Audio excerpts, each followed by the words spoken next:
What is up YouTube? Welcome to Catch Korea. In this episode, I'm going to show you some essential ingredients for Korean grocery shopping. With these essential ingredients I show you today, you too can become a Korean master chef. Let's get started.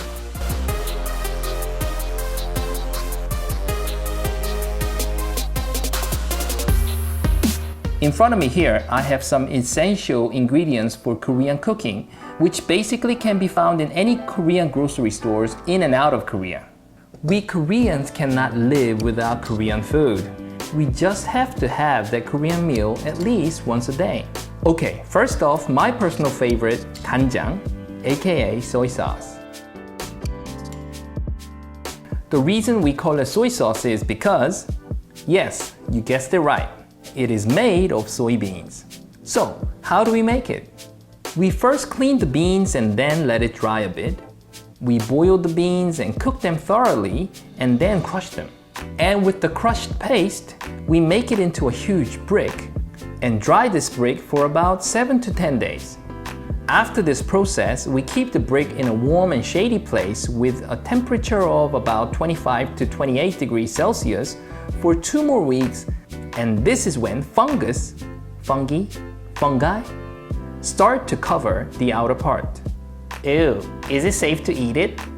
Of course, we eat cheese, don't we? What happens next is we clean off the fungus and then put it in salt water. We then ferment the hell out of it again for approximately 60 days, and then that's when it gets really interesting. The paste itself goes to the bottom and we have dark liquid that gets separated. This is the soy sauce. We take it out and boil it, and then when it's all cooled down, we keep it in the container and then use them when we want. Korean people basically use soy sauce every day. It becomes the basis for many side dishes and stews and soups, giving them rich flavor to it.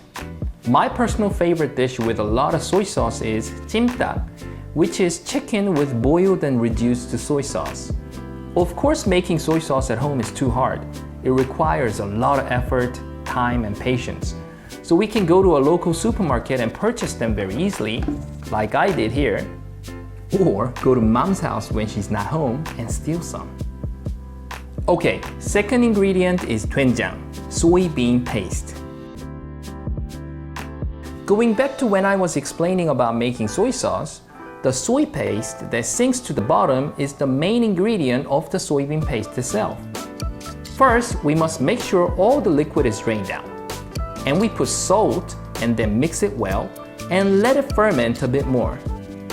You didn't know Korea likes to ferment a lot of things, did you? The question is it good for your health? The fermentation process produces a lot of lactobacillus. If you don't know what it is, good bacteria, which helps your inner organs to be healthier and your digestive system stronger. But we must keep it in mind that it is high in salt, so you might want to go easy with the sauce.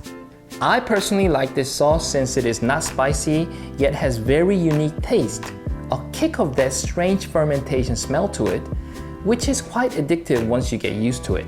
A well-fermented soybean paste can just be used for everything there is in Korean recipes.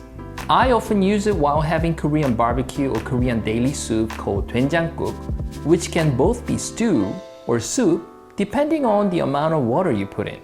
It is healthy, light, with lots of vegetables inside, so Korean people love having doenjangguk for breakfast, lunch, or even dinner. Okay, next up is gochujang, red pepper paste, something that Korean people cannot live without. Ooh, looks spicy, doesn't it? In order to make gochujang, we need lots of red pepper powder, which is basically sun-dried red pepper made into powder. We also need sticky rice powder, soybean powder, some salt, and grain syrup. We basically add sticky rice powder and soybean powder into hot water, boil it until the thickness is just right. We then add this thick liquid to a bowl of red pepper powder, then add some grain syrup and salt. We give it a good mix and voila! It is finally ready for fermentation. From my experience, spiciness in Korean food is very different to spiciness from dishes of other countries. Spicy in Korea has deep heat that follows you for a long time. The reason for this is the sun-dried red peppers, which basically traps the spicy heat, and it is hidden behind the syrup's sweetness. So the very first bite of Korean spicy food won't do you much damage. But as time passes, the spiciness will slowly bring out the heat, and some sweat is definitely guaranteed. My personal favorite Korean dishes that have a lot of red pepper paste is tteokbokki, which is rice cake boiled in red pepper paste, or 제육볶음, which is pork marinated in red pepper paste. This pork dish is one of the most popular Korean barbecue dishes. Korea is a major garlic eating nation. There even has been a saying, once you touch down in Korea, you get a hint of that garlic smell, which I sort of can relate to since I thought the same when I first arrived in Korea. Hey, after all, you are what you eat, right? As you know, garlic has very strong, tangy kick with some spiciness to it. It is also guaranteed that it will give you a very toxic breath. So, strongly not recommended when you're going on a date. But it is supposed to be really good for you, with a lot of antioxidants in it. This kick of smell is what Korean people love about garlic. So Korean people usually pack their fridge with a lot of garlic. No garlic? Then we have a problem. Hey, do we have any garlic in our fridge, by the way? Can you go and check now? That is it for today. I hope you liked my explanation of some essential ingredients for Korean grocery shopping. Please do not forget to hit that like and subscribe button and turn the notification on.